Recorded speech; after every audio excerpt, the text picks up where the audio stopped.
নমস্কাৰ, আশা কৰোঁ আপোনালোক সকলোৱে ভালে আছে আৰু মই সকলোকে স্বাগতম জনাইছোঁ আমাৰ এই মৰমৰ অনুষ্ঠানটিলৈ, যাৰ নাম হৈছে ষ্টৰী ইন স্মাইলিজ ভইচ। চ' আজি আমাৰ হাতত ষ্টৰী পঠিয়াইছে নলবাৰীৰ পৰা মিষ্টাৰ ত্ৰিদীপ ডেকাই। তেখেতৰ ষ্টৰীটোৰ নাম হৈছে এক আধৰুৱা প্ৰেম কাহিনী। আৰু তেওঁ লিখিছে, নমস্কাৰ ভাইটি, খবৰ ভালনে তোমাৰ? মই তোমাৰ গোটেইবোৰ ভিডিঅ' চাওঁ, বহুত ভাল লাগে তোমাৰ ভইচটো। থেংক ইউ ত্ৰিদীপ দা। মোৰ ঘৰ নলবাৰীত হয় আৰু মোৰ নামটো হ'ল ত্ৰিদীপ, আৰু মোৰ ভালপোৱাজনীৰ নামটো হ'ল টিকু। আচলতে তাইৰ ভাল নামটো বেলেগ হয়, কিন্তু কিবা এটা প্ৰব্লেমৰ কাৰণে মই তাইৰ নামটো মেনশ্যন কৰিব নোৱাৰোঁ। মোৰ লাভ ষ্টৰী আৰম্ভ হৈছিলে 2019ত, যোৱা বছৰ।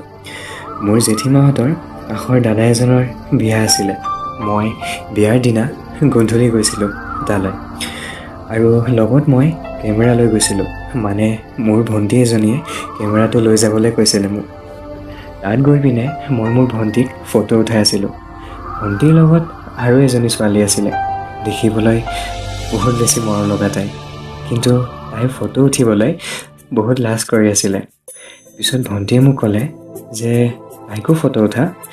দেন মই তাইৰ ওচৰলৈ গ'লোঁ আৰু ক'লোঁ, ঐ পোৱালি, অঁ কোৱা। কি হ'ল, ফটো নুঠা নি? নহয় মানে চাৰিওফালে ইমান মানুহ আছে, চ' অলপ লাজ লাগিছে অ'। আৰে একো নাই, আহা মই আছোঁ নহয়।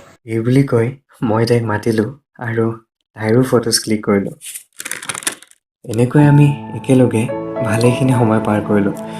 দৰা কইনাৰ ঘৰলৈ যাব ওলোৱাৰ সময়ত সকলোৱে নাছিলে, তাইও নাচিছিলে, আৰু মই মাথো তাইক ধৰ লাগি পিনে চাই আছিলোঁ। সঁচাকৈ বহুত ধুনীয়া লাগিছিলে তাইক। অলপ পিছত তাই আহি পিনে মোৰ মাকো টানি লৈ গ'ল নাচিবলৈ। দেন আমিও অকণ নাচি পিনে যাবলৈ ওলালোঁ। ভণ্টি আৰু তাই মাৰুতিত গ'ল, মই আৰু মোৰ জেঠীমা ল'ৰাজন আমি দুয়ো বাইক লৈ গ'লোঁ। কইনাৰ ঘৰ পাই পিনে মই ফটো ক্লিক কৰাত লাগি গ'লোঁ। এনেতে মোৰ বন্ধু এজনে আহি পিনে মোক ক'লে যে ব'ল আমি ফটো উঠোঁ। মই ক'লোঁ যে হ'ব, ঠিক আছে ব'ল। তাৰপিছত আমি মোবাইলতে ফটো উঠিলোঁ। লগত পিছে তাইও আছিলে, চ' মনটো কিবা এটা ভাল লাগি আছিলে। তাৰে অলপ সময় পিছত ভণ্টি আৰু তাই ভাত খাবলৈ গ'ল। মই আৰু মোৰ জেঠীমা ল'ৰাজন আমি ফটো উঠিয়ে থাকিলোঁ। দেন ভণ্টি আৰু তাই আহিলে খাই বৈ পিনে, কিন্তু বেছি সময় নাথাকিলে আৰু গুচি আহিলে তাৰ পৰা।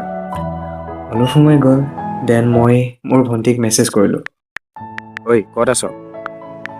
আমিতো এতিয়া ঘৰ আহি পালোঁ। আচ্ছা, তোৰ লগত যে ছোৱালীজনী আছিলে তাই ক'ত? কোন টিকু? অঁ, তাই ক'ত? আছে মোৰ লগতে। অঁ দে ঠিকে আছে। পিছে কথা এটা সুধিব আছিলে, মানে টিকুৰ কোনোবা বয়ফ্ৰেণ্ড আছে নি বাৰু? নাইতো। পিছে তোক কিয় লাগে?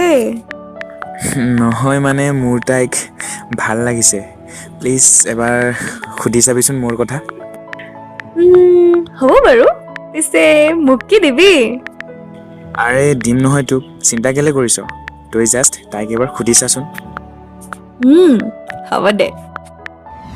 চ' এনেকৈ ত্ৰিদীপে তেওঁৰ মনৰ কথাবোৰ তেওঁৰ ভণ্টিৰ দ্বাৰাই টিকুক ক'লে। চ' এতিয়া আমি আগলৈ শুনিম যে টিকুৱে কি উত্তৰ দিলে। দেন ভণ্টিয়ে তাইক সুধিলে, তাৰপিছত টিকুৱে ক'লে যে আগতে হেনো তাই ফ্ৰেণ্ডশ্বিপ কৰিব বিচাৰে। চ' ভণ্টিয়ে তাইৰ নাম্বাৰটো মোক দি দিলে। দেন মই আৰু বেছি সময় ৰৈ থাকিব নোৱাৰিলোঁ, তাইক মেছেজ কৰিলোঁ।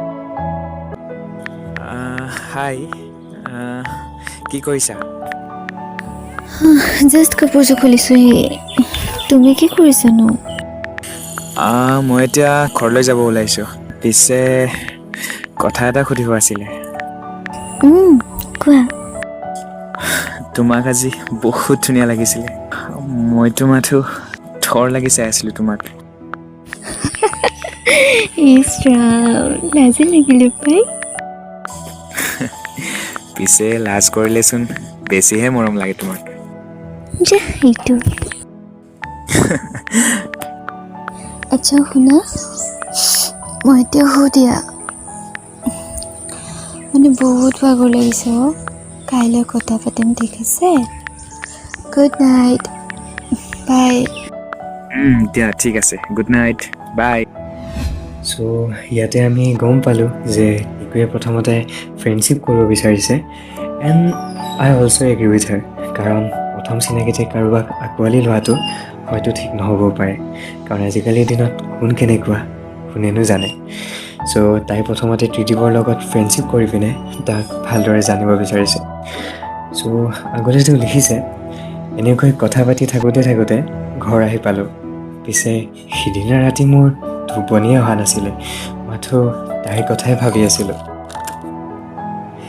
পিছদিনা ৰাতিপুৱা আকৌ লগ পালোঁ তাইক পিছে মেছেজত কথা পাতিছোঁ যদিও মাত ভুল নহ'ল তাইৰ লগত লগ পোৱাৰ পিছত দেন মই ক'লোঁ ব'লা লুডু খেলোঁ মই ক'বহে পালোঁ খেলা ষ্টাৰ্ট হৈ গ'ল দুপৰীয়া ভাত নোখোৱালৈকে খেল চলি থাকিলে দেন আমি একেলগে লাঞ্চ কৰিলোঁ তাৰপিছত মই আৰু মোৰ মা ঘৰলৈ আহিব ওলালোঁ মই যেতিয়া গাড়ীখন ষ্টাৰ্ট দিলোঁ তাই তেতিয়া মোক হাতেৰে বাই বাই দিলে আৰু ঘৰ গৈ পোৱাৰ পিছত মেছেজ কৰিব ক'লে মই ঘৰ আহি পালোঁ আৰু আহি পায়েই মেছেজ ষ্টাৰ্ট হৈ গ'ল 3 দিনমান পূৰা ভালদৰে কথা পাতিলোঁ আমি এজনে আনজনক ভালদৰে জানিলোঁ দেন এদিন মই সন্ধিয়ামানত তাইলৈ ফোন কৰিলোঁ আৰু ক'লোঁ হেল্ল' অ' কোৱা কি কৰি আছা অ' নাই এনেই গান শুনি আছিলোঁ তুমি গান শুনি আছা নি চৰি আমনি কৰিল চাগে ধেই নাই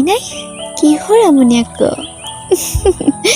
কোৱা মানে কথা এষাৰ সুধিব আছিলে তোমাক অ' কোৱা কি কথা চোৱা মই আৰু নোৱাৰোঁ এনেকৈ থাকিব বহুত কণ্ট্ৰল কৰিলোঁ নিজৰ ফিলিংছবোৰ চ' ফাইনেলি মই আজি বহুত সাহস গোটাই পিনে ক'ব লৈছোঁ that I love you will you be my girlfriend আচ্ছা হয় নেকি পিছে ধেমালি কৰি আছে নে সঁচাকৈ ভাল পোৱা ধেমালি মোক কি তুমি ধেমালি কৰা যেন পাইছা নি আৰে পাপা এনেই কৈছোঁ অ' আই লাভ ইউ টু মই তোমাক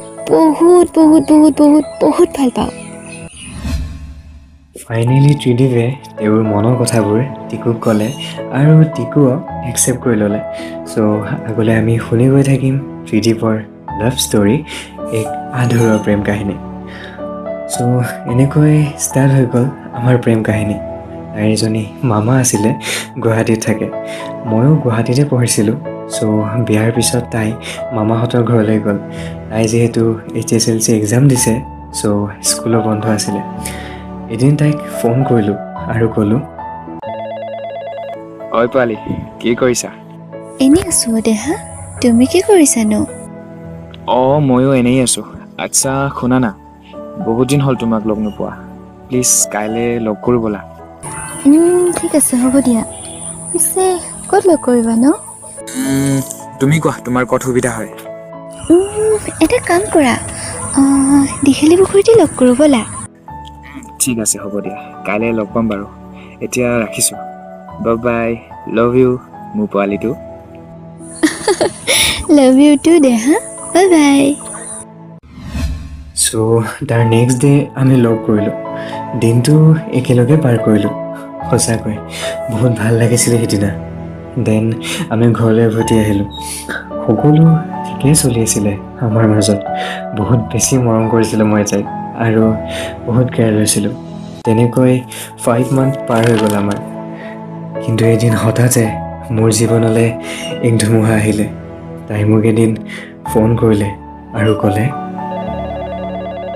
হেল্ল' কোৱা বাবা আচ্ছা শুনা মই আৰু তোমাৰ লগত কথা পাতিব নোৱাৰিম চাগে মানে মোৰ ঘৰত সকলো গম পালে চ' প্লিজ মোক আৰু ফোন মেছেজ একো নকৰিবা ফোনটো মানে মোৰ লৈ ল'ব বাট শুনাচোন হেল্ল' তাই ফোনটো ৰাখি দিলে এণ্ড তাৰপিছত মোক ব্লকো কৰি দিলে মই বহুত চেষ্টা কৰিছিলোঁ বাট নাই নোৱাৰিলোঁ তাইক কণ্টেক্ট কৰিব কেইদিনমান তেনেকৈ গ'ল দেন এদিন তাই মোক ব্লগ খুলিলে আৰু ক'লে হেল্ল' আৰে বাবা, ক'ত আছিলা তুমি ইমান দিনে? তুমি জানা মোৰ কি অৱস্থা হৈছে তোমাৰ অবিহনে। এবাৰতো ভাবিব লাগিছিল মোৰ কথা। চোৱা, মই এইবোৰ কথা শুনিবলৈ তোমাক ফোন কৰা নাই। এটা জৰুৰী কথা আছে তোমাক ক'ব লগা, চ' ফোন কৰিছোঁ। আচ্ছা, কোৱা কি কথা? মই আৰু তোমাৰ লগত থাকিব নোৱাৰোঁ। তোমাৰ আৰু মোৰ মাজত আজিৰ পৰা একো নাই। পাহৰি যোৱা মোক। আৰু কণ্টেক্ট কৰাৰ চেষ্টা কেতিয়াও নকৰিবা। Good bye. কিন্তু মই কেনেকৈ থাকিম? হেল্ল' বাবা। এই বুলি কৈ তাই ফোনটো ৰাখি দিলে। নাজানো কিয় এনেকুৱা কৰিলে তাই। একো কাৰণ নিদিয়াকৈ মোৰ জীৱনৰ পৰা আঁতৰি গ'ল। বহুত কথা মনলৈ আহে মোৰ এতিয়া, যে মই তাইৰ ভাল পোৱা আছিলোঁ নে তাইৰ প্ৰয়োজন।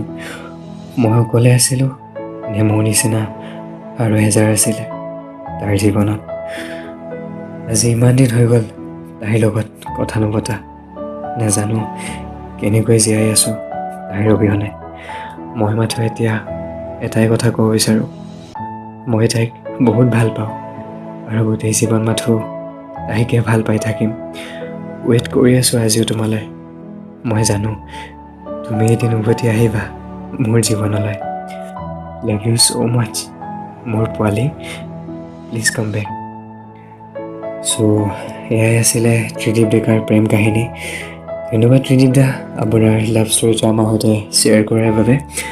ৱেল, মই এতিয়া এটা কথা ক'ব বিচাৰোঁ, টিকু, বহুত লাকি হোৱা তুমি, যাৰ বাবে তুমি ত্ৰিদীপ দাৰ নিচিনা এজন প্ৰেমিক পাইছা।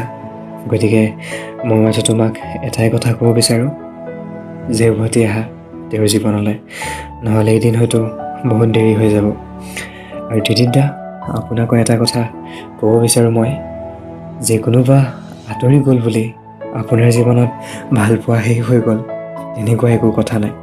আপুনি মাথো নিজক সময় দিয়ক, আৰু এদিন আপুনি হয়তো তাইতকৈ ভাল ছোৱালী এজনী আপোনাৰ জীৱনত পাব পাৰে।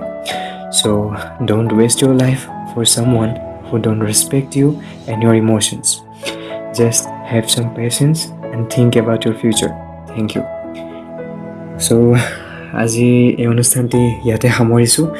আশা কৰোঁ আপোনালোকৰ ষ্টৰিটো ভাল লাগিলে আৰু আপোনালোকে যেন ষ্টৰিটো শ্বেয়াৰ কৰে, মই তাকেই আশা ৰাখিলোঁ। আৰু আপোনালোকৰ যদি এনেকুৱা হৃদয় চুই যোৱা প্ৰেম কাহিনী আছে, আপোনালোকে আমাৰ সৈতে শ্বেয়াৰ কৰিব পাৰে। আমাৰ অফিচিয়েল কণ্টেক্ট ডিটেইলছ ডিছক্ৰিপশ্যনত দিয়া আছে। চ' তেতিয়ালৈকে ভালকৈ থাকক। Thank you. জয় অসম।